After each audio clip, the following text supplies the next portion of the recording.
जी हाँ, चलती रहेगी स्पीक एशिया। हमारी इस खास पेशकश में आप सभी का बहुत बहुत स्वागत है। हमारे साथ स्पीक एशिया के कुछ पैनलिस्ट भी इस वक्त जुड़े हुए हैं। दिल्ली से हमारे साथ हैं शशांक अरोड़ा, हमारे साथ मुंबई से हैं सऊद अहमद सिद्दीकी साहब, और साथ साथ अहमदाबाद से भी हमारे साथ कुछ पैनलिस्ट जुड़े हुए हैं स्पीक एशिया के। साथ साथ हैदराबाद से हमारे खास मेहमान जुड़े हुए हमारे साथ। सबसे पहले शशांक, आपके पास आना चाहूंगा, जब से ये खबर आई है क्या कुछ माहौल यहां पर बदला हुआ लग रहा है? क्या कंपनी में आप लोग का भरोसा दोबारा वापस लौटा है? किस तरीके की इस वक्त आप लोग को इंफॉर्मेशन कंपनी की तरफ से मिल रही है?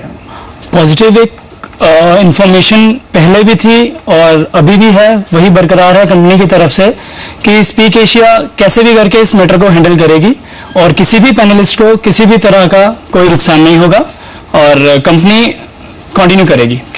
यही इंफॉर्मेशन पहले भी थी और यही इंफॉर्मेशन अभी भी है।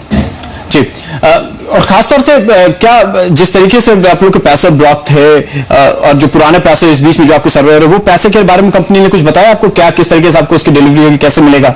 जिन लोगों ने कैश रिक्वेस्ट प्लेस किया था रिवॉर्ड पॉइंट्स के अगेंस्ट, और सबके रिवॉर्ड पॉइंट उनके अकाउंट में वापस आए हैं, जो कि आगे फर्दर वो दोबारा कैश रिक्वेस्ट प्लेस कर सकते हैं और प्रोडक्ट्स परचेज कर सकते हैं। इसी मंथ के अंदर वो भी चीज कंपनी स्टार्ट कर रही है और जो फ्रीज सिंगापुर बैंक में लगा था वो फ्रीज हट गया है और कुछ फॉर्मेलिटीज के बाद दोबारा से सब चीज कैश रिक्वेस्ट कंपनी लेना शुरू कर देगी।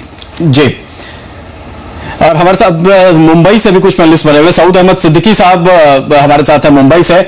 सिद्दीकी साहब, क्या जिस तरीके से अब ये खबरें आ रही है उसके बाद कुछ कंपनी के ऊपर आपका भरोसा वापस लौटा है या अभी भी कुछ डाउट्स बने हुए हैं? तो मैं एक सेकंड के लिए भी ना मेरा कभी भरोसा टूटा है इस कंपनी से और ना ही टूटेगा, और मैं कॉन्फिडेंस के साथ कह सकता हूं कि जो हमारा पैसा, जैसा भी शशांक साहब ने बताया कि ये आ जाएगा, तो मैं तो समझता हूं कि ये मेरी पॉकेट में है और जैसे ही जो रेगुलराइज हो जाएगा, जैसे कि आपने बताया, और हमारा पैसा हमें जो बाकी बैलेंस है, जो भरोसा जो स्पीक एशिया के पैनलिस्ट हैं, जो उनके सब्सक्राइबर्स हैं, उनका भरोसा अभी तक कंपनी पर बरकरार है।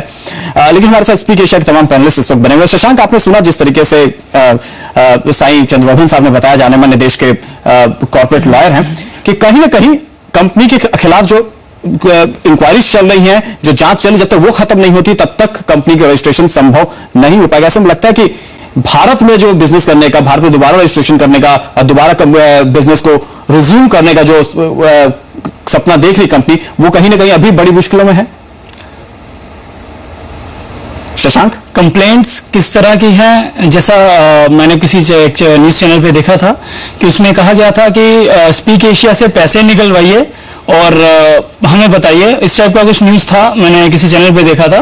तो कुछ लोगों ने जरूर कंप्लेंट डाला होगा कि हमें हमारा पैसा वापस चाहिए, बट जबकि सबको पता था कि बैंक का कुछ प्रॉब्लम है, अभी कंपनी पे आउट नहीं दे सकती है और जितने भी ये कंप्लेंट्स हैं ये सब हट जाएंगे जब, जैसे मैंने बताया कि फ्रीज हट गया है सिंगापुर बैंक से और कुछ फॉर्मेलिटीज के बाद पे आउट्स भी आ जाएंगे सारे पैनलिस्ट के, तो उसके बाद वो कंप्लेंट्स कहीं नहीं रहेंगी। और जहां तक मेरा मानना है, रजिस्ट्रेशन लेना कंपनी के लिए अब मुश्किल नहीं है बिल्कुल भी, अब बहुत आसान हो चुका है।